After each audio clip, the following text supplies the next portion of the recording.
What's up, guys? How's everybody doing tonight? It's great to see you down there, Eximois, and it's great to see all of you.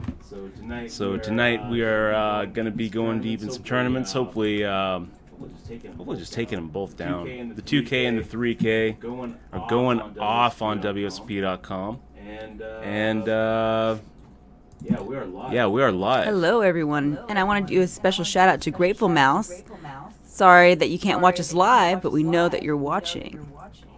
Always watching. Good to have Always you. watching. Still, Whether the stream's live or not. still a It's great to see you, great man. supporter. I hope everything's going well for you, and I hope that your 2017 is awesome. So it's 1/17/17 today, January 17th. We've got any big news? Yeah, Obama made Chelsea Manning's term shorter. That's right. So, That's pretty yeah, big it's news. huge, right? That I am surprised a lot very of happy people. that he did that. I am too, actually. Very good. I hope Julian Assange does what he says he's going to do and come to America, face the music. Obama, the beginning of his, at the beginning of the 08 election,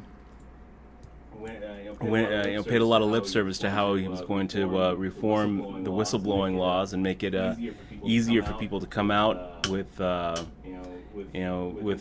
information. And then Chelsea Manning did just that and got a 35 years in prison. Yeah, 8 years, I guess. Which now. I don't know. Didn't really seem fair to me. Well, I think Obama's actually put more whistleblowers in jail, or is that He's correct? been tougher on whistleblowers than Bush. That is the case. So Chelsea Manning is gonna get out. Awesome. Also anonymous. Knows what Trump did last summer, so where were you freaking a year ago? Yeah. So yeah, I just think that's just hogwash. Hogwash. Video or GTFO. Hogwash. Slow news day. Slow news day. Anything in poker news? I don't know. I haven't looked at the poker news yet. Do you guys know anything awesome going on in the news world? Or bad or good? And the ugly? We would love to hear about it. What else is going on, Dutch? How was your nap? Got a buddy in town from LA, so not gonna be going too late tonight. I'll take down a tournament or two, win something. Do you know how long he'll be here? Just tonight? Just until tomorrow morning. Julian Assange made a big deal out of how he was going to accept extradition if Obama granted clemency to Manning. So now that's the question: is Assange actually going to? I don't know. Is he actually going He has to important give work himself to up to do authorities? for the American people. I think he's going to be like, oh, I think I'd still rather not. Well, yeah. I don't think he's gonna. Oh, they really want him. I mean, he really got that control election this year. Oh, look, we have MJH 8080 subscribing with Twitch Prime. Awesome. Welcome to the crew. Is this a new sub? I don't know if I recognize you, MJ. MJH, good to see you, man. Thanks for the sub. Oh, there's an echo. No Tilt here also sub. Oh Thank no, you, there's man. an echo. Shoot.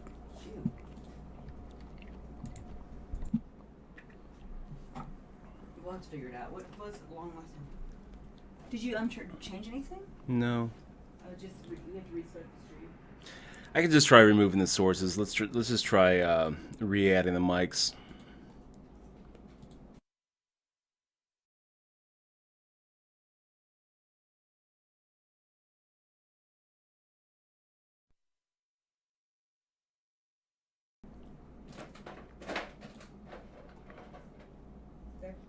Good job.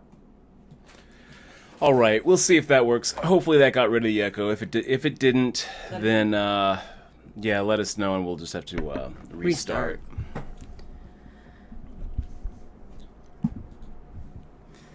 Yeah, hopefully it does.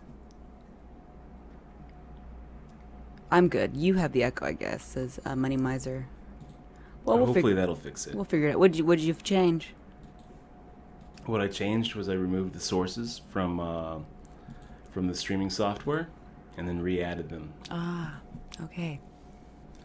If that doesn't work, we'll shut it down. I'll reboot. Yeah, apologies, guys.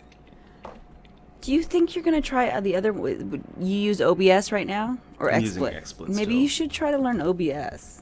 Maybe. It's just a pain in the ass to learn new stuff. Speaking of learning new stuff, Dutch put a little tip jar above. It's the Bit Chips. Pretty cool. Pretty cool tips up there. If you do a little cheer, you'll see this 5 minutes later. You get a little thing in there.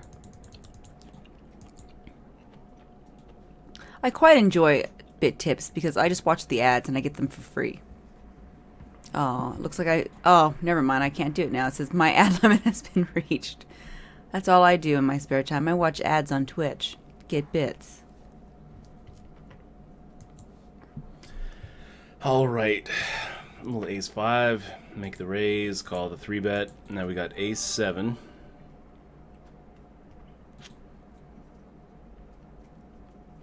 GG Donk TV just subscribed with Twitch. Yeah, let's raise it. So Dutch, is the sound on? Because I didn't hear the alert when I did my bit tip here. Usually I hear it from your end. You know what? It's not. Ah. Does that mean my coins just got thrown to the ground? Wasted?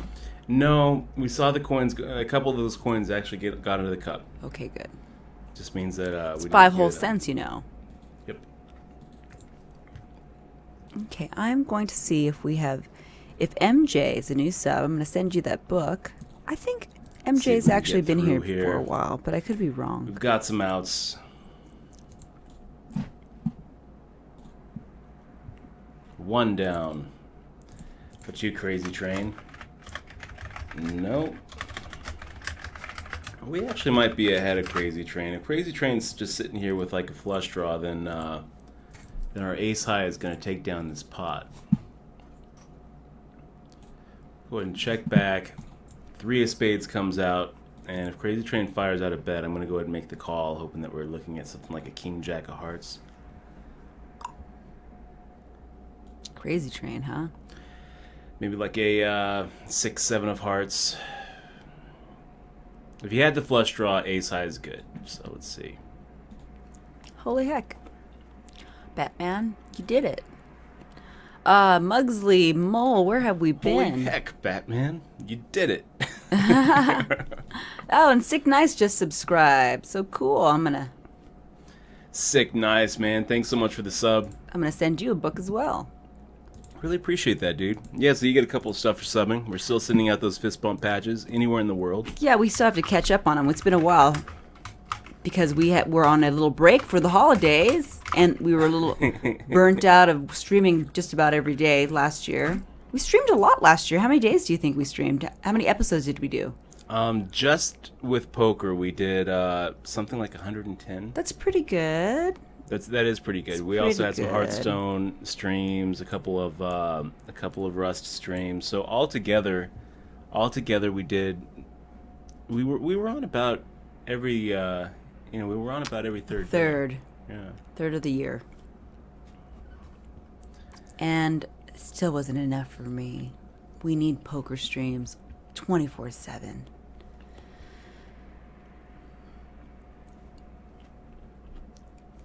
How Dutch? Silence over there. What are you doing? Are you eating? Mm-hmm. You should give June a piece of that orange. No, She's bugging me.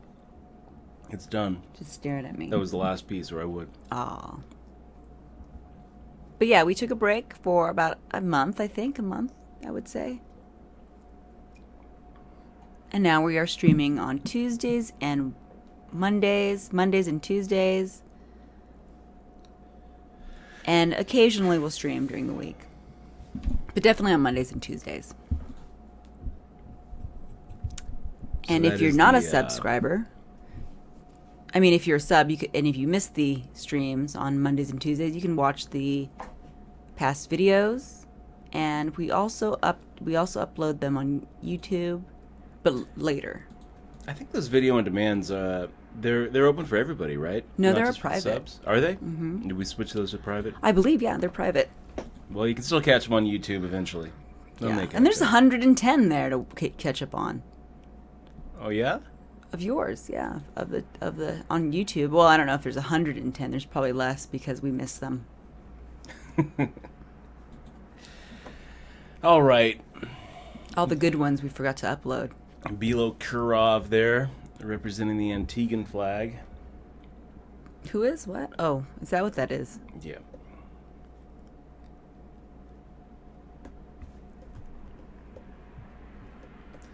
NK Steez with the ace-10 getting the double up.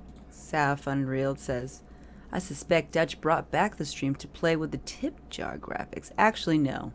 He didn't want to put the tip jar up. And I was like, come on, dude. It's awesome. It just seems like a little too much like begging. He's like sitting there with a cup on stream. I don't think so. You know, I used to be in the. Almost. I've only worked in the tip industry, actually. I think so. I mean, that's what it's all about, Dutch. I do think bits are kind of cool. It is good at Twitch to give people a way to actually throw some financial support behind their streamers without actually paying for it. Mm-hmm. So that's pretty cool.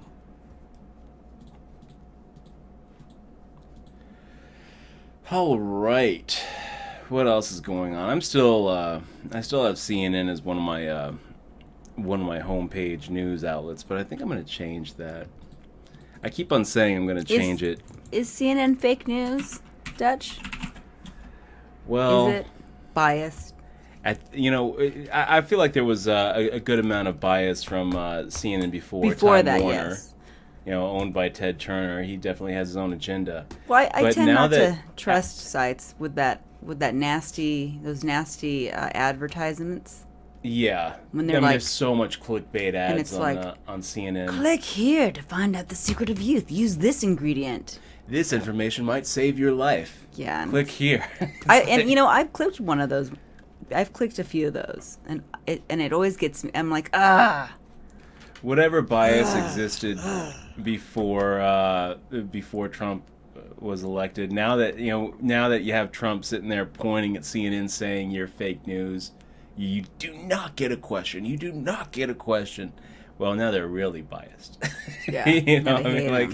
I feel like, okay, it wasn't really that biased before, but now they're really biased. Now every time I go on CNN, there's this gloomy looking picture on about how their news Trump, and how they're trying to do the right thing, and about how Trump is going to destroy the world. Like today, the headline is Trump's New World Disorder.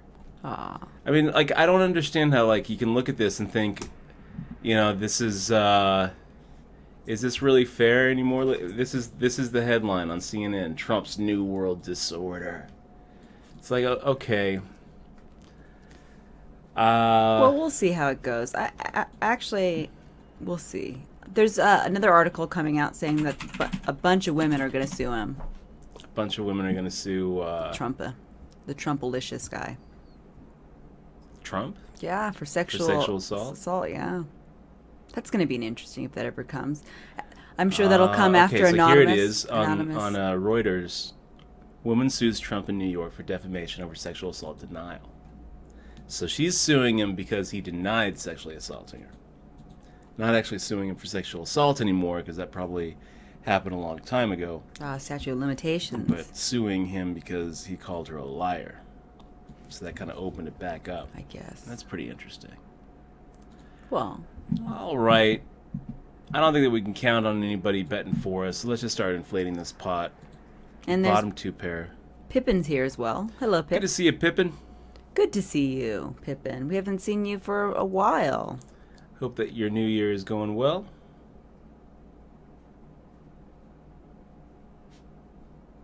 Happy New Year to all.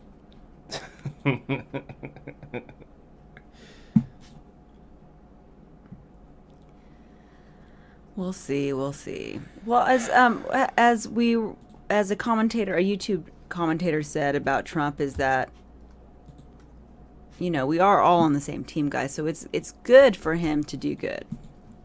We want Trump to do good as a president because he represents us. So let's give him a little bit of a chance. Yeah, Ethan Klein at H3H3 Productions. Do they say H3H3 Productions, or do they just call it He Productions? I call it H3H3. He gave a really good video blog after the election, which really hit home. He was talking about a letter that who was it? I think it was Bush Sr. to Clinton. That's right. It was Bush Sr. to Clinton. Gave him a letter that wishing him well and basically saying that the whole country is now counting on him, that his success is our success. And that really hit me. His success is our success. What is motivating Trump at this point? He is the most powerful person in the world. So there's no I need more power. He's got as much power as you can get. Well, I don't necessarily agree with that statement. He's super filthy rich. Well, I think they always want more. Of course you always want more, but I feel like at this point, what is motivating Trump is legacy. But then again, Trump could be batshit fucking crazy insane too. So I don't know. I don't think that he is. He doesn't really appear to me as insane. I feel like I could spot it. I don't know.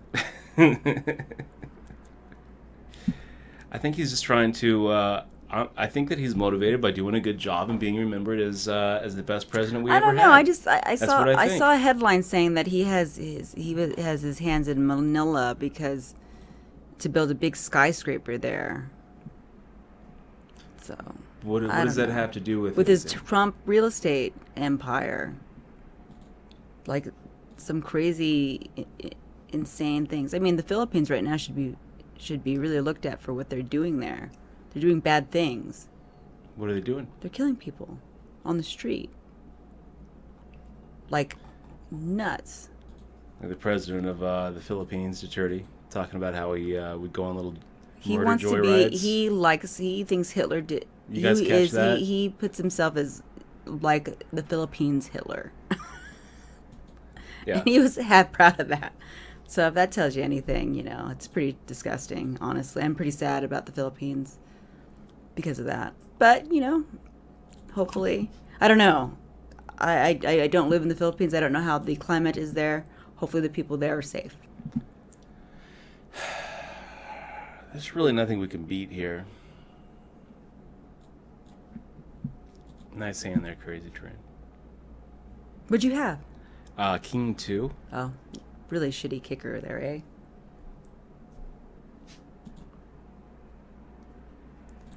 I don't think I ever said that, Pippin. Yeah, that doesn't really sound like anything I would ever say, that Trump never had a chance, zero chance. I don't really think in terms of absolutes like that.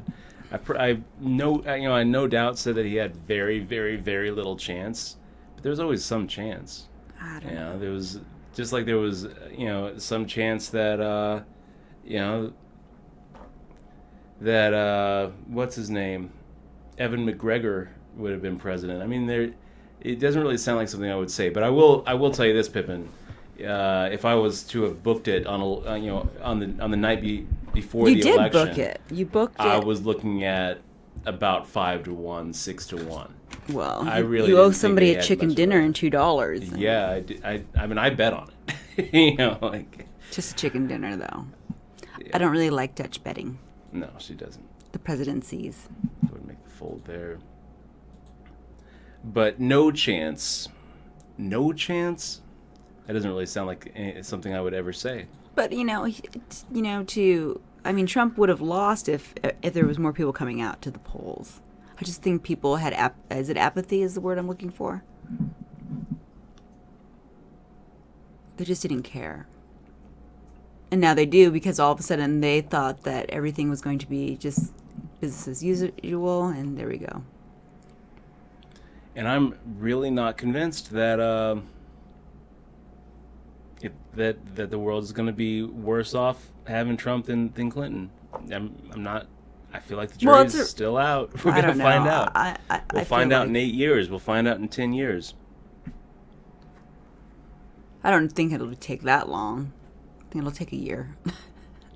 Sick Nice says, well, what motivated Stalin?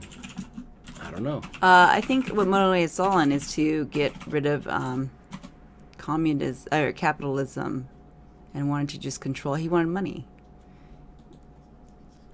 He wanted to control his people and make money. Let's ask historians on Reddit. What did motivate Stalin? What motivated Stalin? I don't know. Power, probably.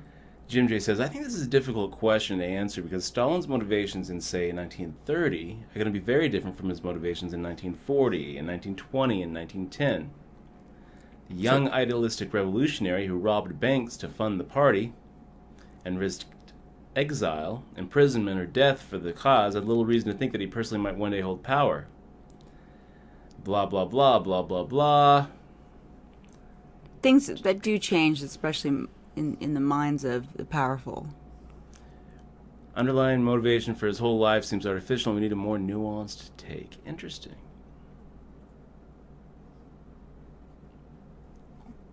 Well, I think that we should definitely keep an eye on Trump. Definitely. And we shouldn't just read one source of news. We should read several sources of news and get several opinions. Read his Twitter. Read the actions that he does. See what he does as a president. And definitely watch him. Don't let him just do whatever he wants. But most of the political stuff starts at the local level, though, guys. So get involved in your local politics. Jonathan Love asking about that John Reisner story. We talked a little bit about it yesterday. If I don't know if there's anything more to talk about. Is this the $5? He lost $5 and you get paid? No, $500,000. $500,000. Might as well be $5 billion.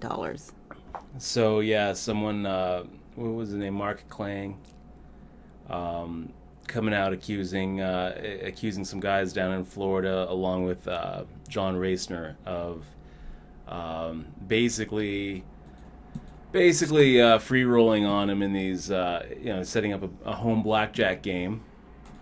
And he won $500,000 from them, and now they're refusing to pay. That is pretty much the story. I don't know that Reisner has actually said anything about it, but I kind of spent more time than I probably should have on the thread last night. Yeah, that's unfortunate for the guy. It seems to me like. If you're, the whole thing seems kind of stupid to me. Like you're sitting here wanting to play blackjack, so you call up John Reisner and a couple of his friends and say, "Hey, look, I want you to book my blackjack action." Yeah. And they're like, "Okay, that sounds great." And then you keep on winning and winning and winning, and you let yourself get to a point where their exposure is going to be a small fortune. I feel like at some point, way before $500,000, he should have stopped and said, "Okay, you guys have to pay up." Instead he just kept on going. I think after $100K, I think I would definitely be suspicious. It's like double or nothing, double or nothing, double or nothing. It reminds me of a few times I'd play pool with some friends. And we'd do a little double or nothing thing for a while until it got so ridiculous that just knew that it was it was like, oh well, I guess we're just gonna keep on doubling it until we're even again. So yeah, 'cause that's what friends do. And then they push. We wanted him to play until he got even, or until we got even. Also, there was a question here from X Final Hour about Sergeant Pepper being labeled as a fish. It's nothing personal. I believe it's a move that Dutch didn't like, probably limping too much. Do you have notes on Sergeant Pepper? And I don't understand, Final Hour, where you're getting your information about how much he makes a year. How much Sergeant Pepper makes. He could be Sergeant Pepper. Yeah, unless you are Sergeant Pepper. If you're Sergeant Pepper, let me know. I'll turn you into a shark, man. Hell, for a sub, anything. You know what? I'll do it right now for you, Final Hour. But as far as I know, any site that's tracking results on WSP.com doesn't take into account rebuys and add-ons. So the ROI percentages and the results tracking for WSP.com are way off. Way off. But look, just because somebody is beating the game doesn't mean that it doesn't really have anything to do with the labels I'm giving them. I gave them those labels usually. It's an honor to be a fish. Usually because they were doing a lot of open limping. Other times because they didn't take because they didn't make Value. Value bets that I think were kind of obvious. Other times because they made really bad calls. There's a lot of different reasons why you might get a bony fish icon next to your name, and it's nothing personal. It's nothing personal. If WSOP had other other little marks, I'd use those. It's just a way for me to say, okay, this guy did some things that I don't necessarily agree with. But it's nothing personal. And it doesn't mean anything. Just a note. It's just shorthand so that down the line, I you'll play know a how little to act different against them, accordingly. Yeah.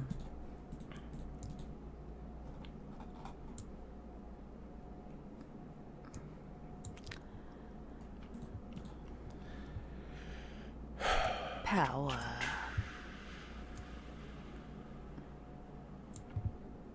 Grills, grills, grills. So here, there was one situation in particular. You know what, Crazy Train? I'm going to go ahead and make the call. I think that I'm getting my $80 back. There was one situation in particular which led to that. I'm looking at all of his notes. And the big one was there was a situation where he made a raise with Ace-King. And the flop came out King 6-6. The turn was a queen. And the river was an ace. And so he's got top two pair. And he did not get a value bet in. And I was just scratching my head. It was at a real critical time in the tournament where it's like, what are you waiting for here? Like, you just nailed it. And instead, he just was so paralyzed with fear that the guy had Jack 10, I guess, or was setting him up with like a 6-7 or a 6-5, that he just got zero value out of the hand. And the other guy ended up having a pretty strong hand, like an Ace 10 or something where he would have paid off a value bet. So he Sergeant Pepper tends to leave a lot of money on the table. There's a couple of different situations, that I've seen him in, that I wrote about, where I was like, wow, this guy just is not, is not maximizing the value that he's getting on the river. So that led to some, those questionable plays led to the bony fish. Doesn't mean that he's losing. No, doesn't mean that. It doesn't mean that.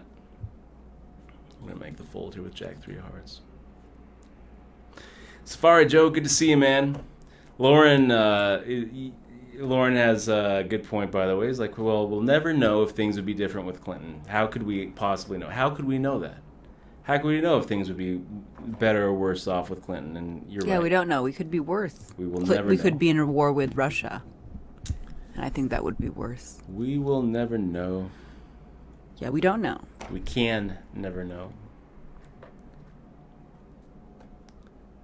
But we can make an educated guess, Lauren. I think that things would be better off with with Bernie Sanders. We're Bernie fans, but at the same time, we can make an educated guess. With all of that has happened, it's good.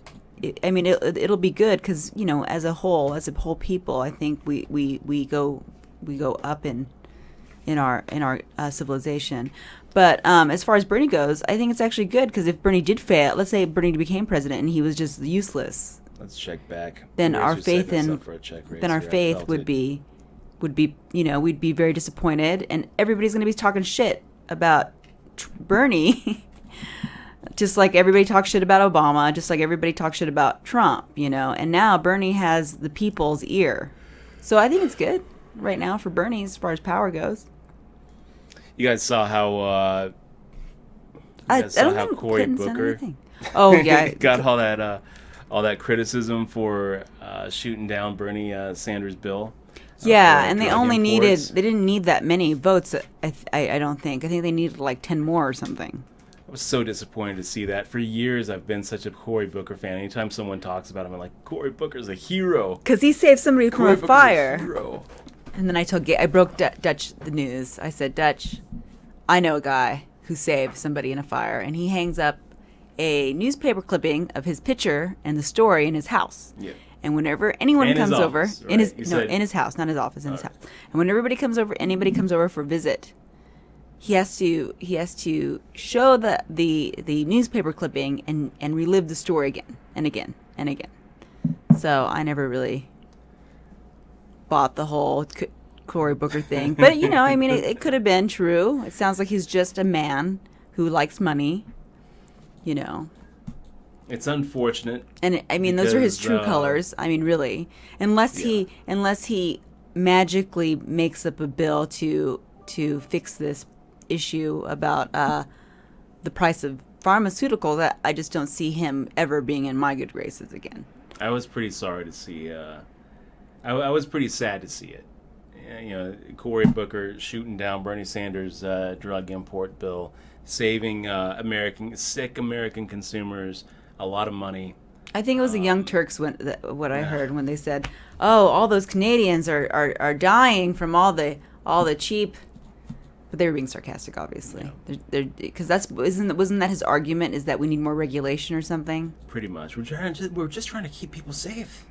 It's like From all the drugs, right? trying to keep your if your anything- pharmaceutical backers safe. Turns out Cory Booker gets more money from the pharmaceutical companies than pretty much any other Democrat. Yeah. And okay, so that's where his vote's coming from. Cenk Unger on Young Turks. I understand a lot of you people are, a lot of you viewers are, going to stop listening to anything he says. But he basically spelled it out. Politicians talk with their vote. You can't really believe anything that they have to say in front of a camera. You look at their vote, and that's when they speak. Because we That's know when they there's a speak the personal loudest. life and a public life. That's right. They all have these personal opinions and a public opinion, except for Trump, who just has one opinion.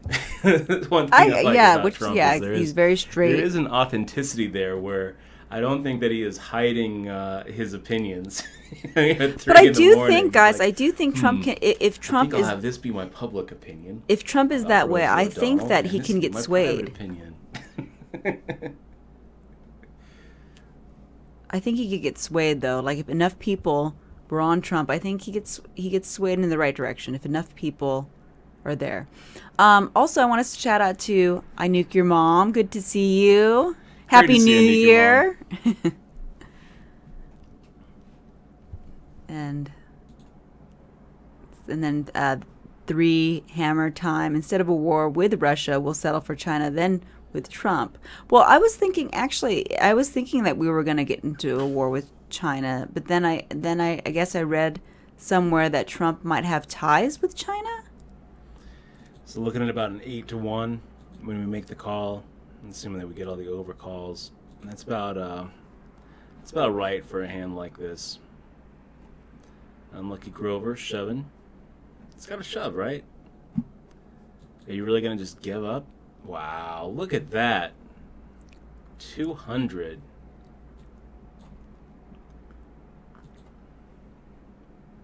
I can't even call that, you guys. You have to raise it, huh? No. You gonna fold? Yeah. Because he probably flopped a Getting set. 18-1, but like I don't. The only way that I could possibly win this is if it goes runner with like an 8-5. But if an 8 or a 5 does hit the or a 10 does hit the turn. Oh, you had none of that flop, is what you're telling me. Then I'm going to get blown off it on the turn. And I just don't see any way that hitting an ace on the turn is going to be good. And if I make the call, I think there's a pretty decent chance that one of these guys behind me pushes me out. So not the flop we're looking for, and we're not going to waste another dollar on it. Is there alerts on for our chips? We just got a 10-bit here from Vice Chick. Yeah, I thought I had them on. Let me. I don't hear the little ting sound. Okay, let me. He didn't have shit. What do you have here? King, Queen, King. Did he win that with King High? Yeah, I think he, We yeah, would have he won did. with the Ace High. Oh my gosh. You got played, I player. did. Wow. The young Forehand, turds. he won That's with King High. I feel like a chump. Oh my god. Yeah, it's all That's good. great. That's great. He fires out 200 on a Jack 9 board. He fires out another 200. What did he do on the river? Did he fire out anything? No, he just checked. And his King High was good. The 8 high decided not to fire out a bluff. Gosh, what a disaster.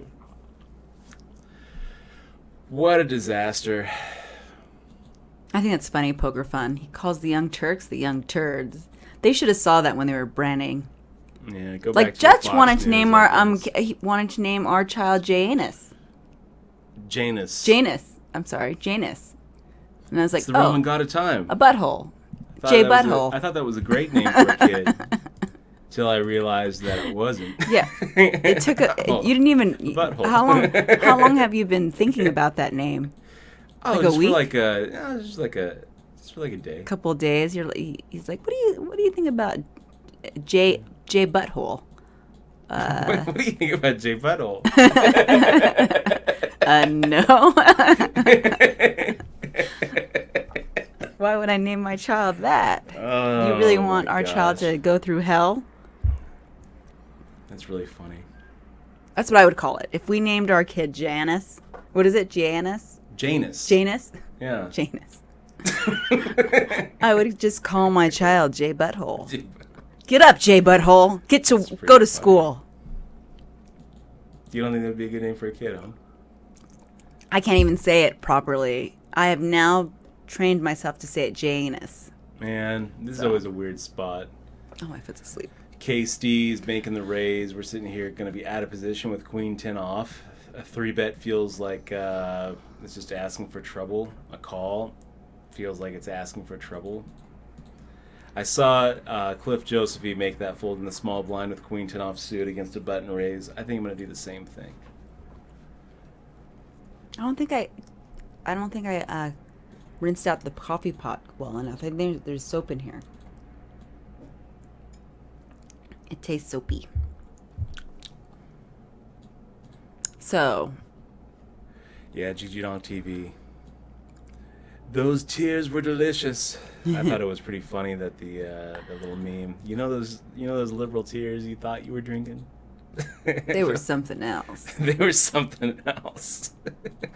In reference to his pee, guys. If you guys don't know, there's a rumor of Dirty Trump rumor. peeing. Nasty. Or not, rumor. I'm sorry, Trump having people. He didn't even like pee, right? He had people pee. He had people pee on the bed. It's not like he got people peeing on him. Yeah. Not that big of a deal. I We all need to pee. didn't really see it as a big deal at all. But yeah, it's interesting how the news media has now turned into the tabloid. You know, it's like Trump brought his tabloid life to the news media. Because throughout the years in the 80s and the 90s, he was just in the tabloids. Then all of a sudden, it's like tabloid news, man, everywhere.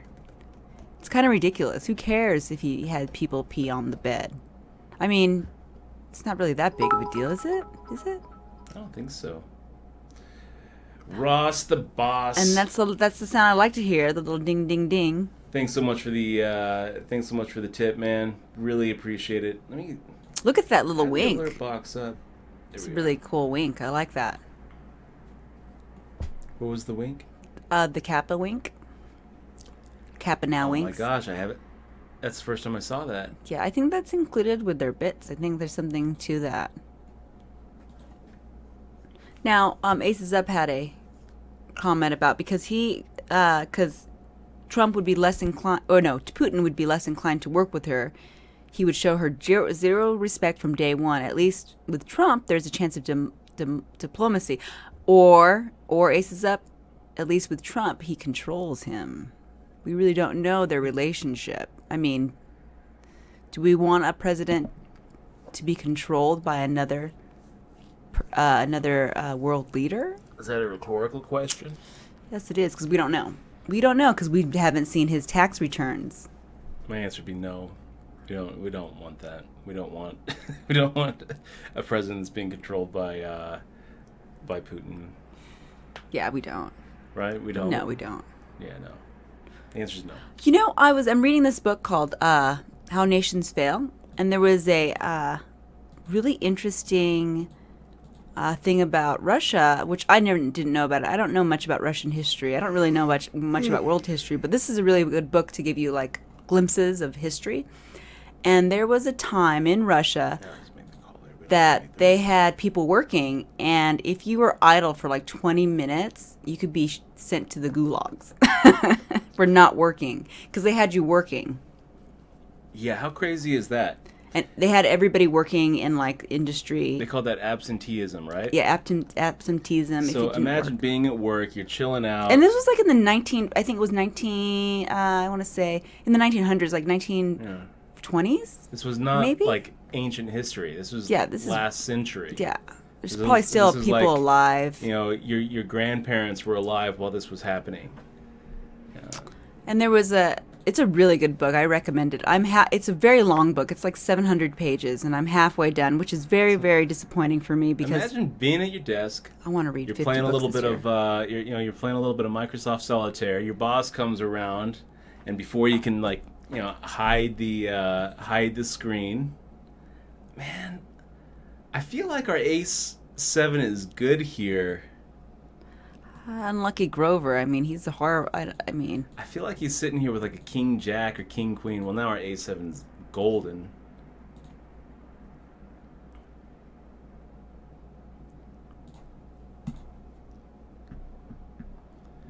What did he have? It was good the whole time. But he had nothing. Ace 5. Oh, he had an ace. Yeah. Okay, but he didn't have a cook. Okay. I felt like he had either a king or a weaker ace. So that's how he plays aces, huh? He's just in love with it. Cool.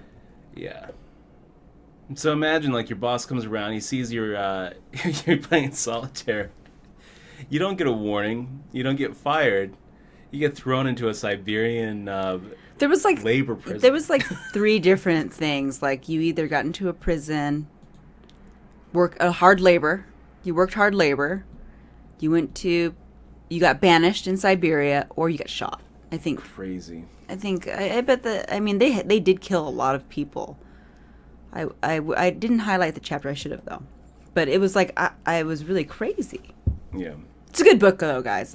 I learned so much about like how the Spaniards came and just destroyed South America, but that's a whole nother thing. But reading that book did make me realize how important for us as a country to hold on to our values,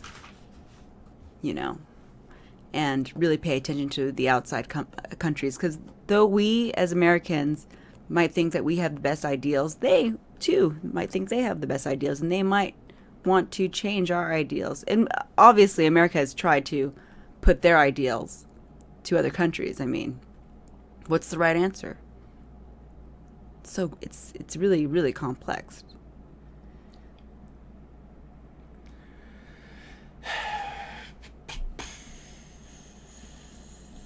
Little 6'4" offsuit in the muck. Any of you guys know if Reisner actually made a statement about all those 2+ that whole 2+2 thread going on? Well,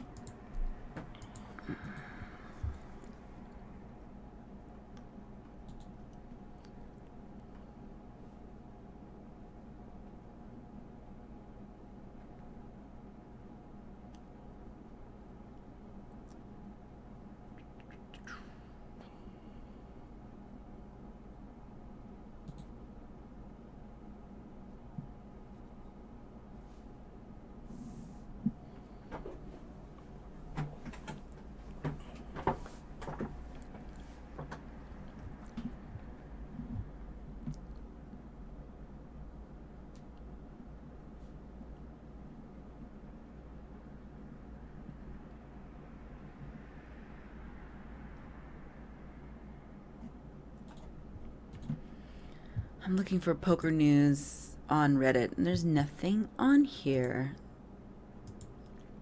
Let's see if there's anything cool.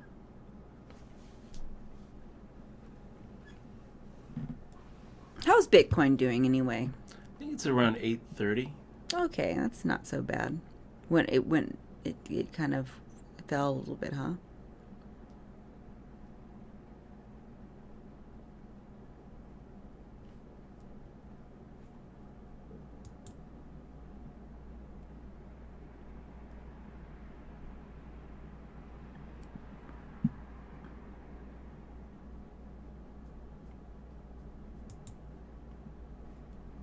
Oh, I didn't even know that. Did you know that Phil Hellmuth did an AMA a year ago on Reddit? I didn't even know.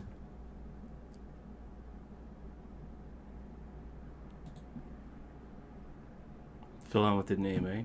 No, I didn't know that.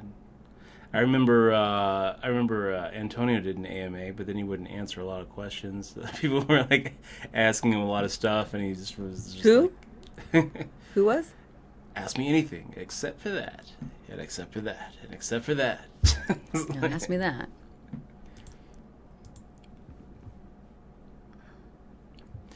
So,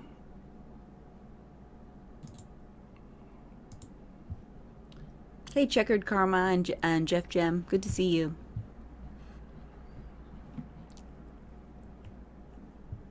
Enemy. I haven't seen Enemy at the Gates. No. Have you, Dutch? yes, I loved it. Is it a good movie? I saw it about. Is it I've probably seen historically it 5 accurate? times. I'm assuming that it's about the conflicts of war and enemies being at the gate. It's about it's about Russian snipers in World War II, Oh. and it's excellent.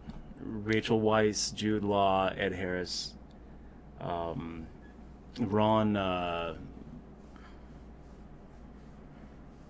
Perlman is in it. Oh, I like Ron Perlman. I might watch it because he's in it. It's just an amazing my movie. hero. It's really good.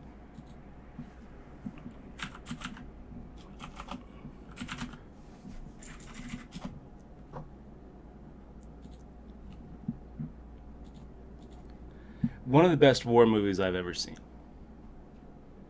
Highly recommended. Oh, that's right. Joseph Fiennes is in it too. I forgot about his character. Is it historically accurate though, I mean, or is it just about people shooting people? I Just a think little I think it's snapshot. pretty accurate. I mean, it's very much a personal story about an individual sniper, but a lot of the things in that movie, like the Russians having a lot of female snipers, that was That is right. true, yeah. That's true. Watching the whole the whole city. I think it was I knew that. Stalingrad. So yeah, Stalingrad. Watching the whole city of of Stalingrad just basically being laid to waste. I mean, that's pretty historically accurate. I loved the movie. It was I actually have been telling Michelle about it for years. I was like, we should watch that movie. She's like, I like watching boring ass documentaries on World War II that are very traumatic and very sad.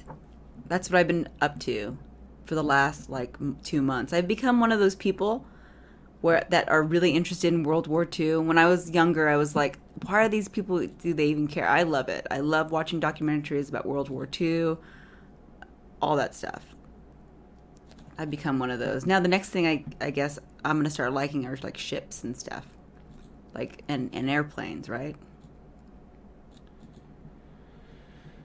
Oh.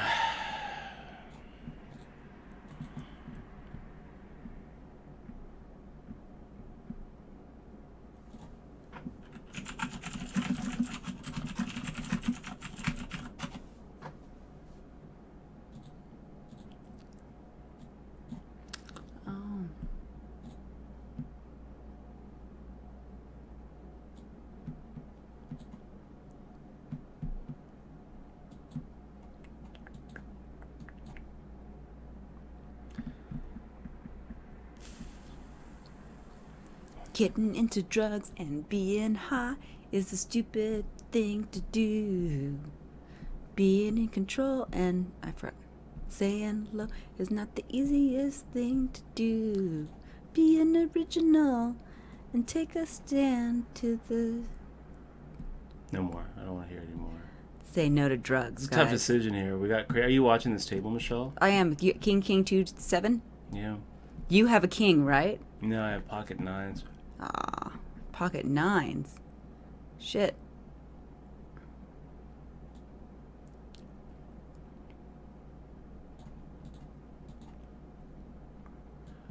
Well, we're ahead of a lot of his pairs. We're ahead of ace queen. We're ahead of ace jack. How did the 8-16 mixed game go last night? It went okay. It's a pretty good game.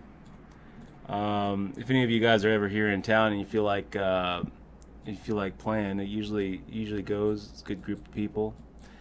Man, Crazy Train firing out another half pot bet, and I just don't think that he's betting as a bluff here. I mean, he's betting for value. 3 bullets. I think that he finally gives up on the river or bets higher if he's bluffing. So you know what? There it goes. Done.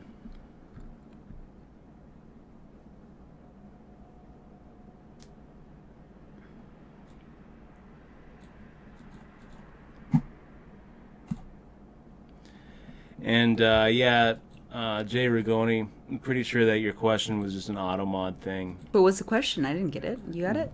Why is breastfeeding a newborn infant considered obscene at a place that is designated topless or nude?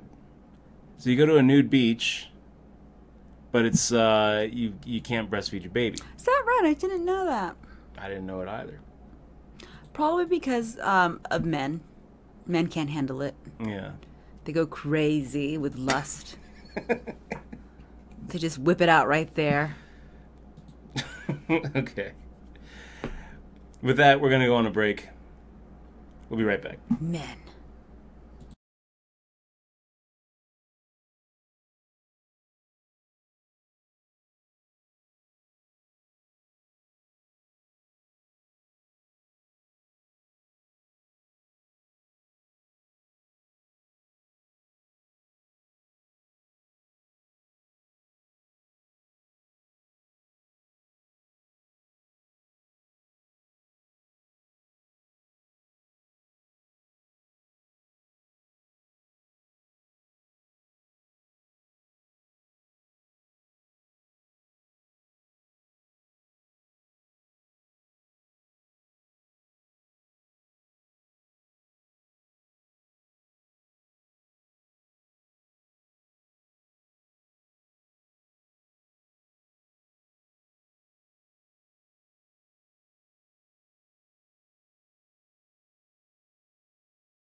That was actually really mean. Man. I just witnessed an interaction between Michelle and June that kind of broke my heart a little bit. What? Because I gave her a glare. She looked at you and she's like, "Hey, would you like a treat?" I'll give her one. and then I go, "Okay, we'll get back on." She goes, "Oh, sorry, June." June perked up. She was like, "Yeah." It's like, oh. Here, June.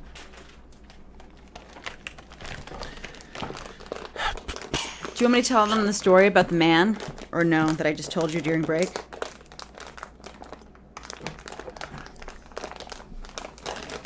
Is that no? I don't know. It's a pretty uncomfortable story. Is it? Yeah. Dutch doesn't want me to tell you my ex war stories. Yeah. It was a See what I mean? Men can't control that I shit. can't. Your brain will handle it. explode. Okay, I'm gonna say it. Tell it. Let me answer Aces Up really quick, and then you can tell it. So Tell it. Aces Up says, "What are your thoughts about throwing a bunch of bullets in the rebuy period until you get at least a 4 or 5x stack, like Paul DeWald would do, versus playing tight and right?" Aces Up, it's definitely going to hurt your ROI. You know, it won't necessarily hurt your EV, but it will hurt your ROI. Look at it this way. Let's say you could choose between putting putting $30 into a $10 rebuy and add-on tournament, right? And then putting another $30 into another one. And you look at that, you look at the ROI that each one of those is going to have. Or you take the $30 that you would put in the second one and you just play super aggro to ensure that you have a very high stack and a much higher percentage of actually final tabling the first one. Well, your ROI is going to suffer, and your expectation from that specific tournament will be higher. But in general, I think it's a bad idea, and I think a lot of people who do that think that they're maximizing their chances of winning, when in reality they're actually just creating a negative EV situation for themselves. There's been lots of times when I've seen this happen at the World Series of Poker back in the old rebuy period days. I remember one time Daniel Negreanu went off for something like 30 or 40 bullets in a 1K. He went in for so many bullets that he had to get third or better to break even, and he did get third. But there's no question in my mind that the way that he was playing on day one was grossly negative EV, grossly negative ROI, and he made up for it later on with some good play. But that doesn't mean that that doesn't change the fact that his early play was horrendously bad. So I don't suggest that anybody does that. I don't think that you should do that. I think you should play a tournament. Like every bullet's important, and make every decision and try to maximize the EV of every decision that you make. And if you're going to take negative EV spots, I think that there should be a better reason for it than, well, if I lose, I'll just rebuy. There are situations where maybe you'll want to take negative EV spots, and there are generally going to be metagame considerations.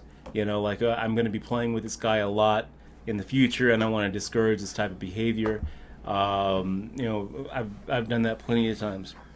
There'll be other situations where maybe you'll take a negative EV spot to set up an opponent for for a future hand in the same confrontation that you're in. And maybe you'll take a negative EV spot because you don't think that a better one is going to come along. We saw that back when Chris Ferguson won his main event against TJ Cloutier, where he was willing to take a negative EV spot because he didn't think that he was going to have a better spot. He thought that he was going to get outplayed. So there's lots of reasons why maybe you'd take a negative EV spot, but in my opinion, you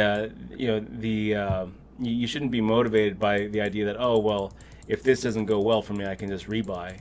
I think you should be always focusing on maximizing your expectation and making the right play every time. So, those are my thoughts about that. You still want to tell that story, Michelle? No, I'm looking at this unlucky Grover hand. The one where he had two pair. I'm seeing how he played it. Unlucky Grover. Unlucky King Jack hand. Yeah, he got it at the Play end. that? He bet a fourth. Yeah, and he hit the he hit the king, and then he bet, and So then on the river he didn't bet. yeah, he checked. Interesting. I was trying to induce a bluff, right? Or a yeah, right? I don't think so. I think that he was just worried that his opponent had hearts. Was there hearts on there? Yeah. He was like, great, BC McClaw just hit his flush. I know it. There's no flush in there, dude. There's 3 hearts. Oh, there's hearts. Oh, I guess you're right. Oh, yeah. Cool. Okay, that makes sense then. Yeah, my story's not that funny. It's lost its moment and momentum. I'm just forcing a story. Does the coffee taste soapy to you? No, tastes good. Maybe I just think it tastes soapy because it's in my brain. So one thing I would point out, Aces Up, is when Paul, when Paul Daywald would fire off a bunch of bullets, his EV equation was a little bit warped, the same way that Daniel Negreanu's EV equation was a little bit warped. Paul Daywald, the only reason he was playing that tournament was to have something to Twitch stream. And so his EV equation is more wrapped up in getting a good Twitch product and having a good Twitch stream. If he final tables, it's definitely going to be a better Twitch stream for him.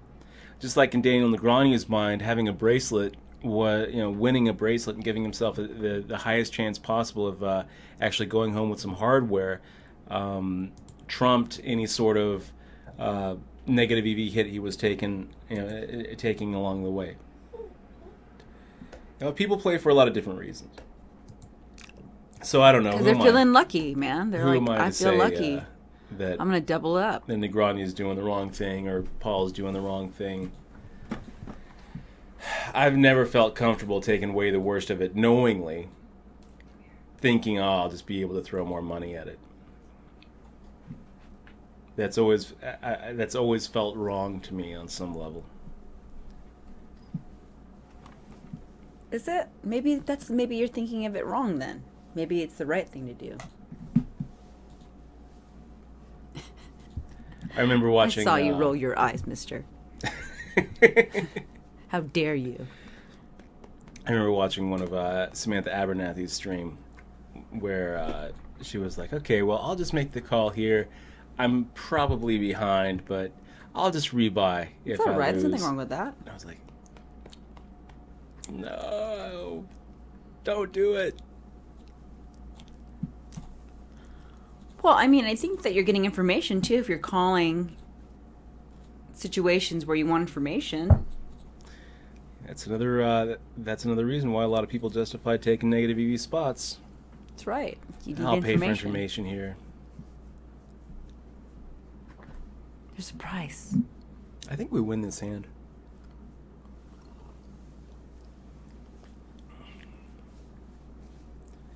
Oh, wow. Good job.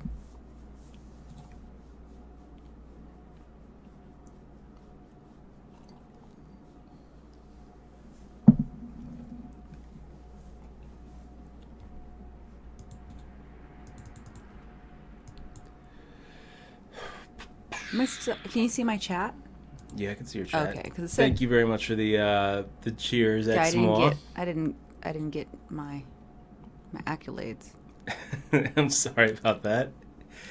Big shout out to Examol for the tip.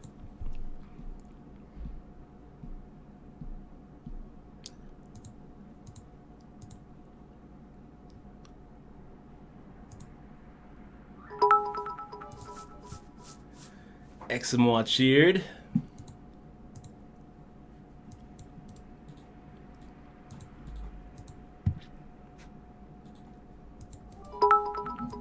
I just found a way to interrupt you and annoy you.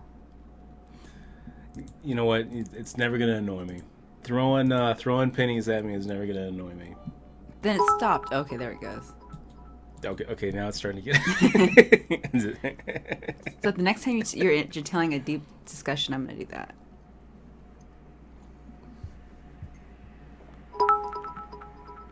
Is that you? It's you. Oh, it's a late one. A late one.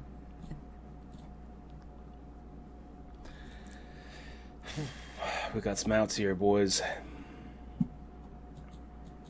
2 clean outs.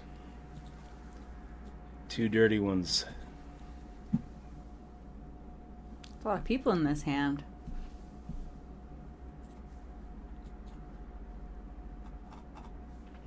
Hutchin.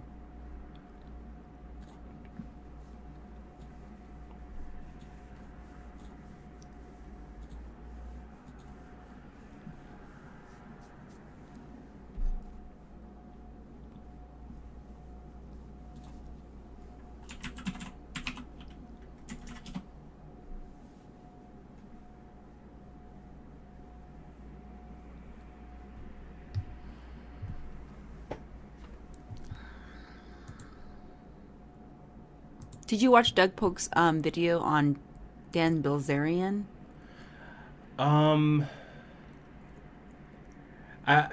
Doug's done a couple of videos where he's mentioned Dan. I'm not sure if he's talking about like a new one that came out this week. I haven't checked out Doug's vlogs for about a week and a half. Yeah, I guess it's. But guys, if you haven't checked out Doug Polk's video blogs, you're doing yourself a disservice. They're so funny. Oh my gosh, just so they high are. quality. He does a really good job editing and making it funny. He really does. Very entertaining. I'm always impressed every single time I watch a video from Doug Polk's channel. Ryan Fee does a good job too, but Doug Polk is a much better presenter. It's kind of funny because Ryan Fee has just as much substantive content. You know, when Ryan Fee is talking about poker or Doug Polk is talking about poker, I'm not convinced that Doug knows more than Ryan does about the actual game and about the fundamentals and about the theory and about the moves, but Doug is so much better presenting it than Ryan. The whole Upswing Poker channel and community is just great. I highly recommend it, and I've seen Doug talk about Dan before and basically roll his eyes anytime someone talks about how Dan is a poker player. Like, how did he get his money? Who did he play? People in the know seem to, all say the same thing, that he didn't get his money playing poker. He got his money from the stolen funds and hidden funds of his father. That's what the allegations are. I don't think it's possible to win $50 million at poker. I don't think that's possible.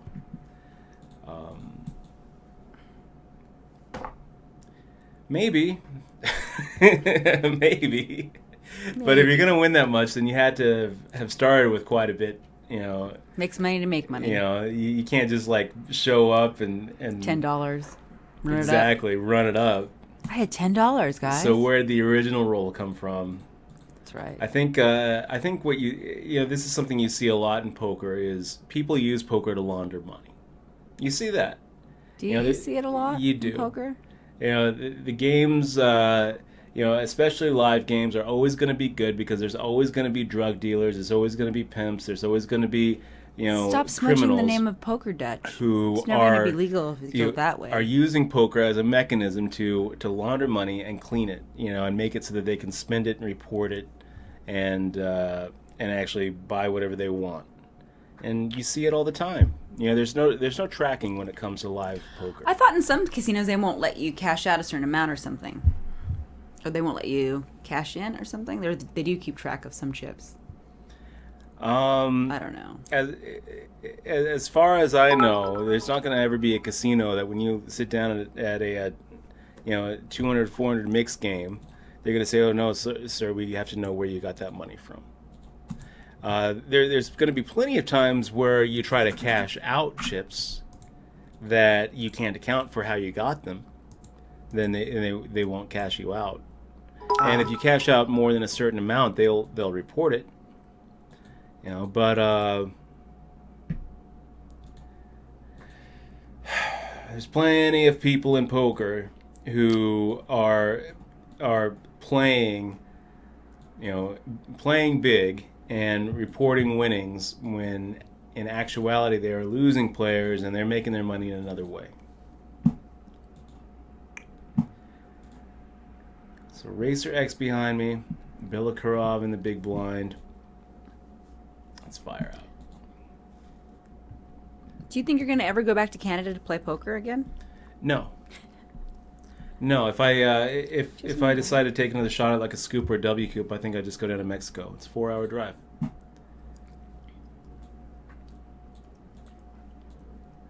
Are they still having the riots in Mexico right now for the gas? Do you know? I'm not sure. I'll let you know the next time I go down there. Okay. Plan on going down there for a little weekend trip. You are? Nah. Tijuana riots. Thank you, Ross the Boss, for the $3. Ross the Boss, look at that. Really appreciate that, Did man. they make it in the cup, though? I didn't see. I do like the cup, Dutch. Well, look, is there any orange ones? Or not orange, gosh, purple? We can never go back to Surrey. What are you talking about? We're not allowed in Canada anymore. Oh, Surrey, Canada. Because last time we went up there, we had pepper spray on our keychain. No, we have it back. We bought a new pepper spray.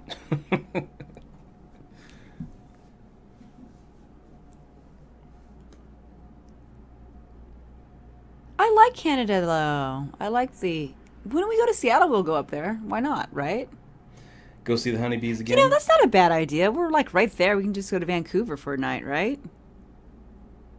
We'll just go. If we're going there, we're only going for like a day. Vancouver's a cool city. To buy some pharmaceuticals. Yeah. There you go. That's where the money's at. All those dangerous pharmaceuticals. That's right.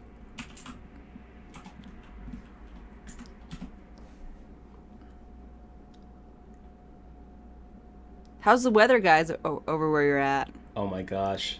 Everyone. Rust is in the Humble Bundle this week. Oh, is it again? Yeah. Oh, good. Best How of much 2016. For $3.81, you get Shadowrun Hong Kong, you get Stronghold Crusader, and you get my favorite game, I have Stronghold. Rust. Oh, I'm sorry, June. You have a knot in your belly. I have to get it out. It's bothering me. If you guys haven't tried it, oh my gosh, it's a lot of fun.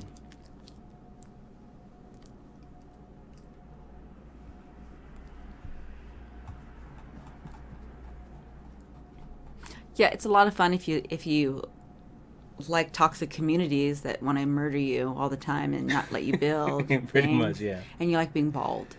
And you like building something up that just gets disappeared every week. And they just kill you and steal your gear. And you like to be griefed, where they steal your stone and your rocks, and they call you a noob and kill you.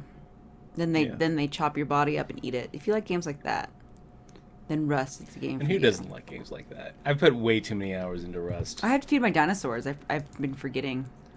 It's actually kind of I stopped playing because I looked at how many hours I put in and started thinking about how much I would have made at a minimum wage McDonald's job, and realized, wow, that game cost me a lot more than $3.18.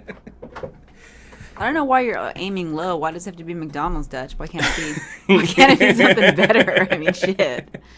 God.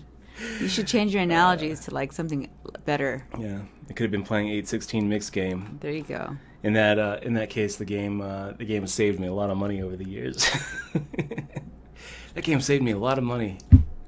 No, I mean like real job, dude.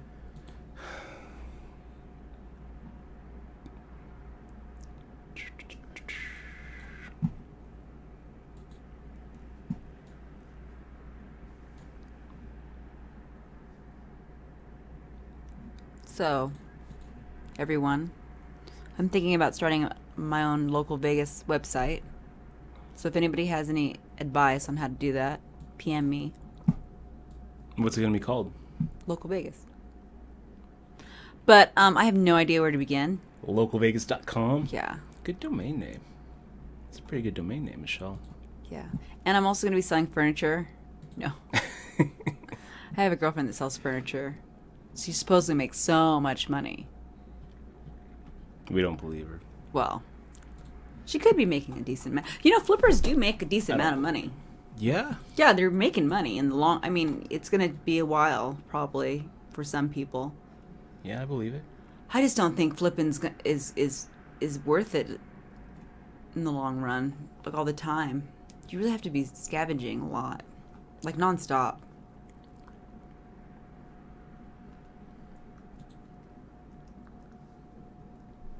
But yeah, I don't know what kind of content to put on my site. Well, I kind of do Vegas stuff, obviously, but.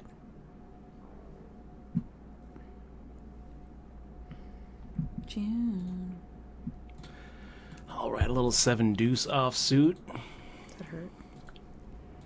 Let's make the There's raise. a knot in here. Is that better? Sorry. Got through 1, got through 2. Now we got Unlucky Grover. Nice Got job. through 3. Do you have the information tab up?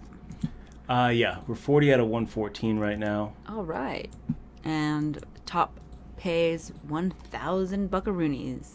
1,036, top that'll- 20 pay. That'll buy a lot of junk. That'll buy a lot of junk.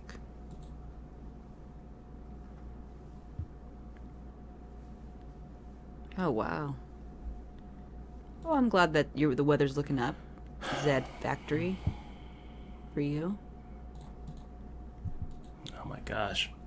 Negative 30 degrees. That's pretty rough, man. I don't think I've ever felt negative 30 degrees. Have you? Yeah, I have. You have I? Yeah, the coldest I've ever been was in Canada. When? Oh, you have when you were in Montreal. Yeah. Oh my gosh, those winters. Yeah, I've never been up there. So I guess in Montreal they have underground cities you were telling me about? Yeah, they pretty much have underground tunnels connecting all the major buildings downtown. That's really So cool. you don't actually have to go outside. I would like to go to Montreal just to experience that. I would also, there's a place in Australia where people live underground. Is it like that? They have like underground cities because it's so hot. Is that right? Yeah.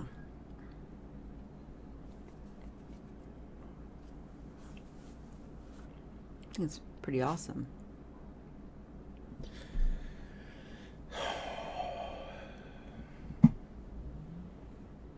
Is you hiding under my curtain, Jan?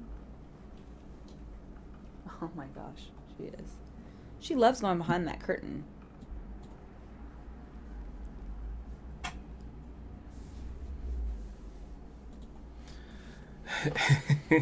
Zed Factory says, yeah, but how much life force does it cost to work at McDonald's for hundreds of hours? I'm not sure that it costs more than it does taking grief on Rust for hundreds of hours. I don't know. Well, and and you get burnt and stuff, and you have to deal with people. Straight up though, guys, if you've never played it, it's on the Humble Bundle for another 2 weeks. It's a lot of fun. Add me on, go buy it. Add me up on Steam, and Can you have your own server? yeah. Well, Yeah, we that's could what you start guys a should little do. server. You guys should start your own server where everybody's friendly to each other, and you guys bring each other food and supplies, and you build a city. That's the game. That's the game I would like to see.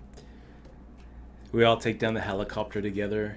Well, I We think all I celebrate. think the game is good, but there's no depth. There needs to be a lot more. It's a great game. Zed Factory, there you go. He says maybe call up Sheldon Adelson. I hear he likes to purchase Las Vegas websites and journals. That'd be good. That's the exit strategy, Zed Factory. We make just like this really liberal, progressive local media outlet, and try to build traffic until Sheldon Adelson decides to buy us out to That's shut exactly it down. why I would want to make a website for local Vegas news and things like that, so it wouldn't be Sheldon Adelson's website. Okay, we'll do a little. You know what we're gonna do, guys? We're gonna stick with 2.5 for a while here. I guess I would sell it. How much do you think you should sell it for?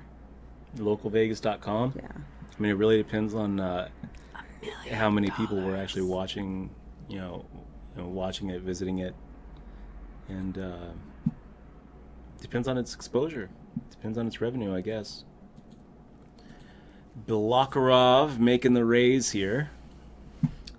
We're getting 2.7 to 1. Not enough to set mine, but if Bilakharov is 3-betting with the kind of strong hand that I think he is, then it makes sense to make the call and go for a set. Because there's these long implied odds here, where we're getting about 12.7 to 1.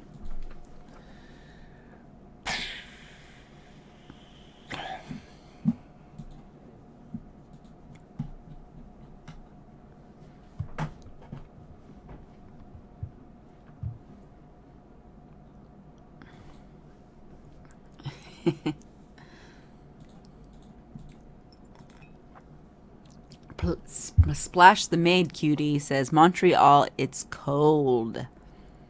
I like I like C-Mac here, writing his buddy a check for $5 million, and Jay Riccone saying, "Yeah, it's actually a felony. It'd be a really stupid reason to go to prison, C-Mac." As if your buddy is like, "I got this check as a gift." Trying to cash it. Oh, wow. That's a fun joke. It'd just be like the worst reason to be in prison. You're sitting in prison, someone asks why you're there, you're like, it was just a joke, man. It's just a joke gone bad. See, now your buddy has compromat on you. Is that how you say that? Compromat. Compromat. Oh, man.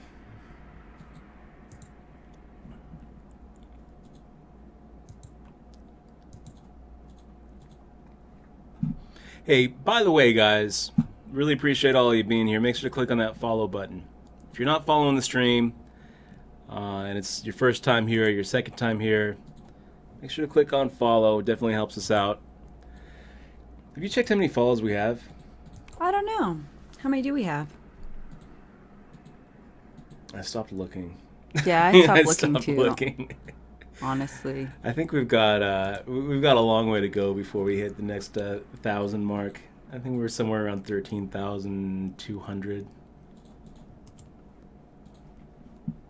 Oh my gosh, Hollywood guy says his hometown is minus 57 below. What? How can anybody live like that? I mean, the whole town just must shut down at that point.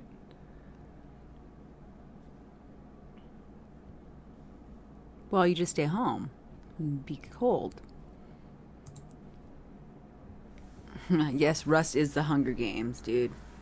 For real.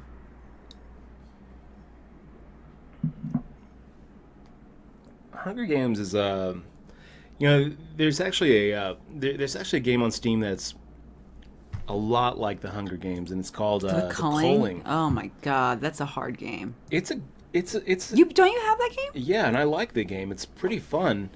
I think you played it like one time. Rust isn't really like Culling at all, though, because in Rust, the goal isn't to just go around killing people. But well, it kind of turns that way for so many guys. I think a lot of CS:GO people Rust is come so from much more like that to play. Just pure Rust. anarchy.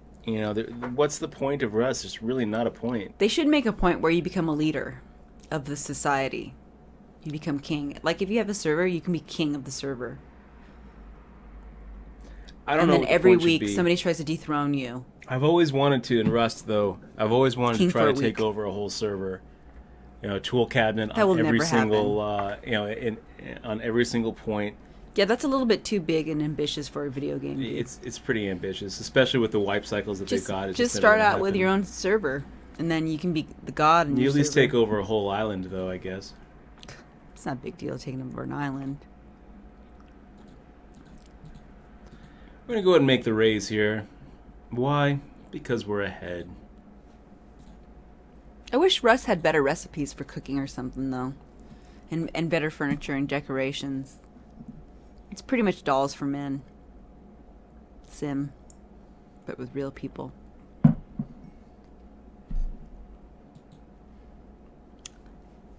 It's like Lord of the Flies, dude.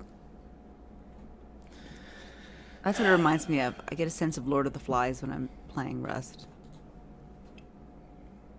There are a lot of teenage boys who are running around with sharp sticks. Yeah. Killing pigs. All right. Let's go make the call here instead of raise.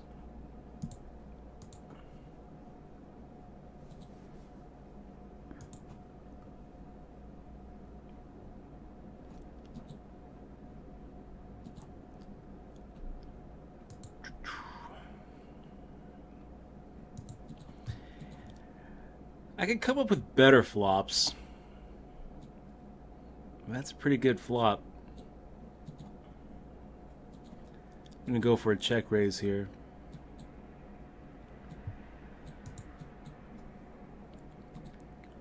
And I mean, shoot, even against like an overpair, I'm liking my chances.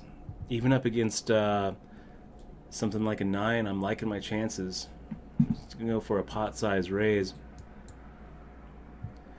We get through one. If Yunuki Grover decides to put us to the test, we're making the call. And if he just makes the call, I think that we're going to go ahead and fire out 10,575 on the turn. No matter what. But I'd rather get it in right here than on the turn if we miss the draw. So.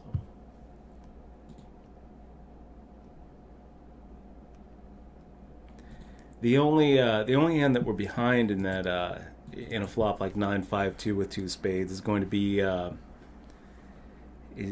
set. If we're up against another flush draw, well, the fact that we have a pair makes us I'm pretty sure a slight favorite. If we're up against an overpair, we've got enough outs to make us a slight favorite. Pretty sure. Let me go ahead and just confirm here. We'll go over to Card Player.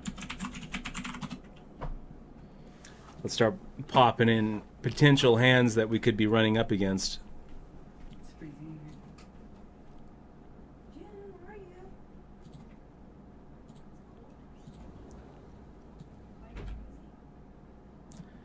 All right. So we're giving ourselves 5 of spades, 6 of spades. We're going to give the board the 9 of spades, 5 of clubs, 2 of spades. And then let's give somebody aces. So slight favorite over aces, 51.62. Let's give somebody the ace of spades and the queen of spades. Slight favorite over that. 53 to 46. Let's give somebody a 10 of spades and a 9 of diamonds. So they're going to be a slight favorite because they have one of our outs. If we take away the 10 of spades and give them the 10 of diamonds, then we're the favorite. Let's give somebody a little ace of diamonds, 5 of diamonds. So you can see they're a slight favorite there. The only thing that we're really a huge dog to is something like a set. Here you see a set has 68 to R32, but even a set is not really that big of a favorite, 69 to 30. So the worst case scenario for us is a 70-30. And in the case of a hand where something like sevens, they're going to be ahead. Sometimes we're going to be a huge favorite against a lot of their calling range. Pocket threes gives them 6%. How about a 3-4 spades? They're looking at 20%. If they don't have anything, they're looking at 11%. The nice thing, about being the aggressor there is we know where we're at. We know we're never going to be that far behind.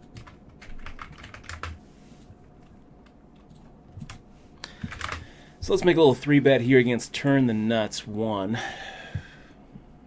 He's got the little rooster on him.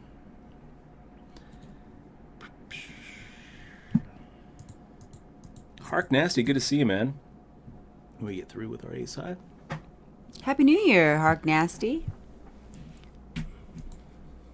Happy New Year to all.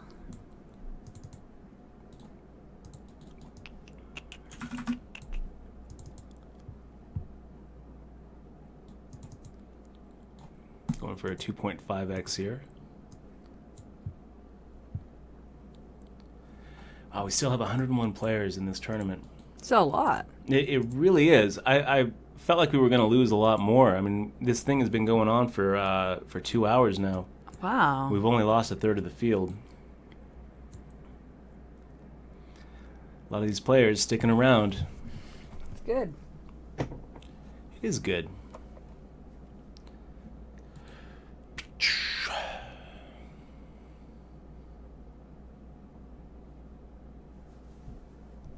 Where's Choctaw at? Oklahoma? Oh, are you going to play that Oklahoma tournament coming Thursday? No. Why?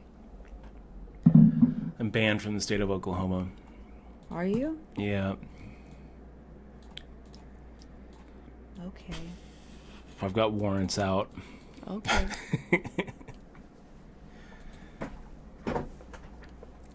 No, I'd just as soon go out to Tunica.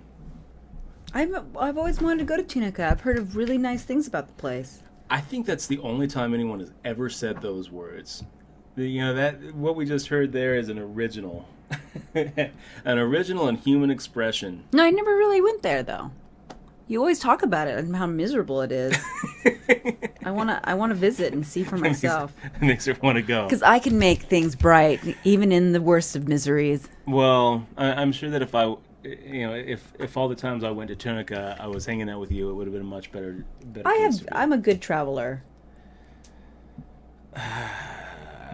What am I supposed to do with pocket nines here? We got BC McClaw making a raise, Racer X calling, Mindset to call, maybe? What? Oh, well, he went all Shoving. in. Damn. And now I've got pocket nines, which, pocket nines, pocket tens. Oh, and then I got now it's an re-raise. easy fold. But without Sergeant Pepper making the raise, if everyone folded to me, I think that I'm probably going to make the raise myself and make it about what Sergeant Pepper just made it. Would you have nines? Nines, yeah. I would have been in pretty good shape. Pretty good shape pre-flop, pretty good shape post-flop. So Sergeant Pepper pushing us off the best Should have just hand. smooth called. I should have just shoved. Just call, dude, and see what happens for the flop. It was a tough spot. I mean, we have BC McClaw making a raise under the gun +1. That's BC McClaw knows what he's doing. He's one of the better players on the site. Racer X, making just flat calling right next to him. So if we were to have made the call or make the raise, we have no idea what these two guys are going to do, and you would change your mind though when you made the flop though, right? When you change your moves. I would have changed my mind before then. I would have changed my mind when I saw what they were both coming in with. Oh wow. Because we had them pretty well waxed.